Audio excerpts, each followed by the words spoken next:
Okay, so welcome to this week's set of lectures. And in this week's set of lectures, we're actually going to be looking at trigonometry. So in trigonometry, well, what we mean by trigonometry is anything we define by looking at triangles. So say, for example, we take our oldest rule of trigonometry. So we'll draw a nice right angle triangle. You'll have heard this rule many times before. And if we draw a right angle triangle, we give it some letters like A, B, and C. We've been told by Pythagoras that we have in any right angle triangle, the square of the hypotenuse is equal to the sum of the square of the other two sides. So what does this mean?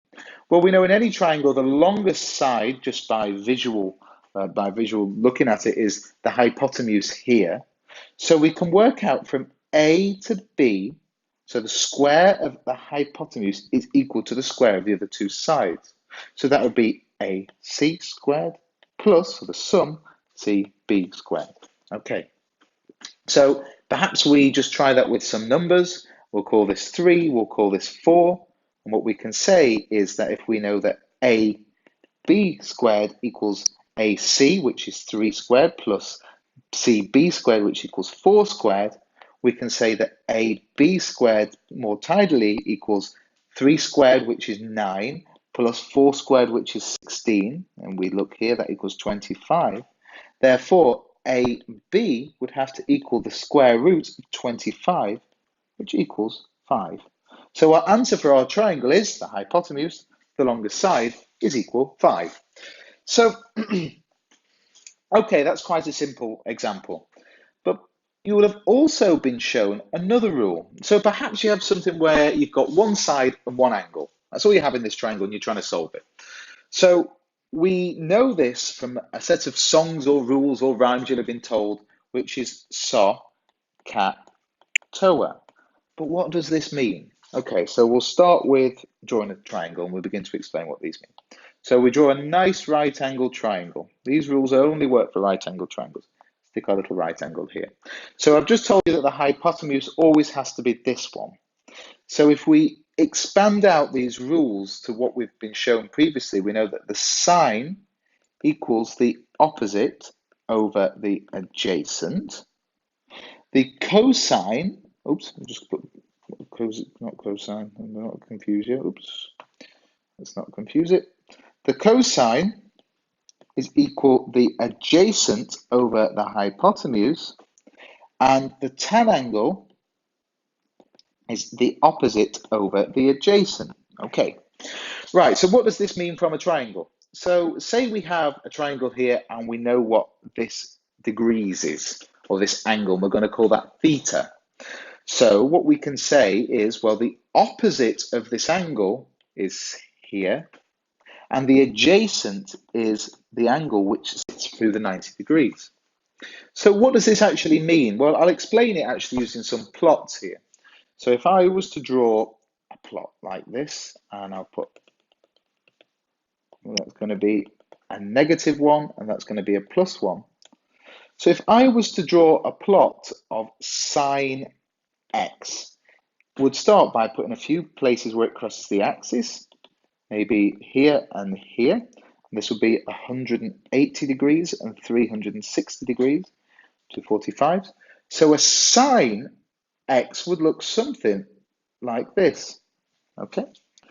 So we also have the second one, which I just mentioned. So this would be sine x. We also have a second one, which I said cosine. So the difference between a cosine and a sine is basically the same thing, but phase shifted by 90 degrees. So we could think of our cosine, if we were to draw that as cosine x, as kind of a bucket which comes, it comes up, it then passes up through here, and it's phase shifted by 90 degrees. So this would be our cosine x.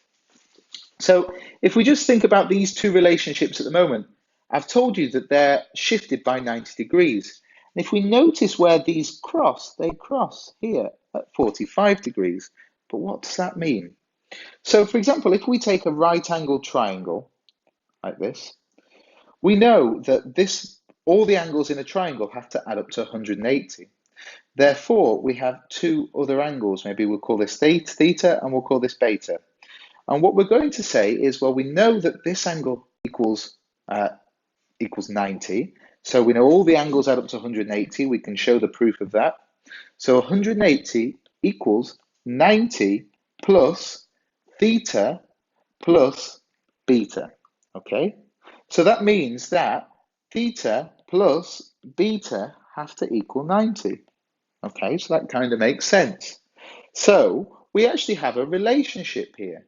So that means that, well, if we look here, if the sine was at 90 degrees, the cosine would be at 0. When they're at 45 degrees each, they will both be at the same value. So that means that we actually, all we have is a relationship. So when we're looking at sines and cosines, all it is a ratio. And likewise, if we are to add on maybe the tangent as well, well, the tangent would follow a little bit like this. And then it comes back down from here, and it begins to go back up again.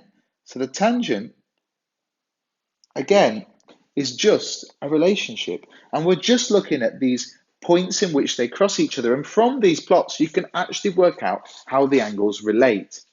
So maybe you've seen this before as something called radians. We don't actually talk about it in this lecture or this series of lectures, but maybe later in your degree you'll hear something about radians. But for this module at least, we're only discussing degrees.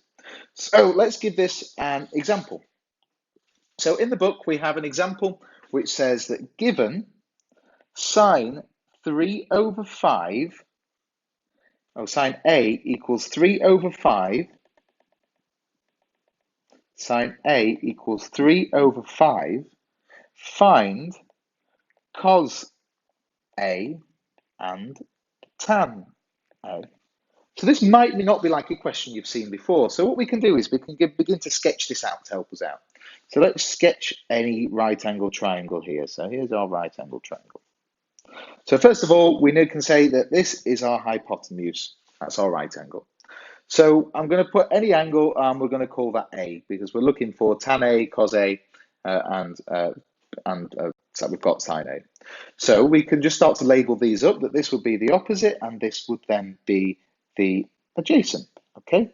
So our question told us that sine A equals 3 over 5. So if we write down our SOH CAH TOA, we can see that sine equals the opposite over the adjacent. So therefore the opposite would have to be equal to 3.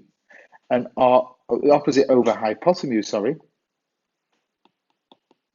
hypotenuse, our sine would have to equal 3, and our hypotenuse would have to equal 5. So what we can see here is now we can calculate our adjacent. But what we've previously been told by Pythagoras is that if we have this as A, B, C, the hypotenuse squared is equal to the square of the sum of the other two sides. So we can see here that 5 squared equals 3 squared plus question mark squared. So if you were to skip ahead or skip behind and see what we just did, we actually saw that that was equal to 4. But we can show the proof of why, that this would be 5 squared equals 25 minus 9 equals, so our answer squared, so 25 minus 9 equals 16. So our answer squared, question mark squared, equals 4. So our adjacent here would equal 4. So the questions asked us, it said, now find cos A and tan A. Well, this is dead easy, because we know that the cos, and hypotenuse, so cos equals the adjacent divided by the hypotenuse, which we have. So cos would equal the adjacent, which is 4, divided by the hypotenuse, 5. And our next one, tan A, would equal the same, the opposite over the adjacent. So the opposite is 3, the adjacent is 4, and they would be our two answers to the question. Okay, so that was maybe quite simple. You might have seen this before, but now we'll move on to something slightly different if we don't have a right angle triangle, and that's called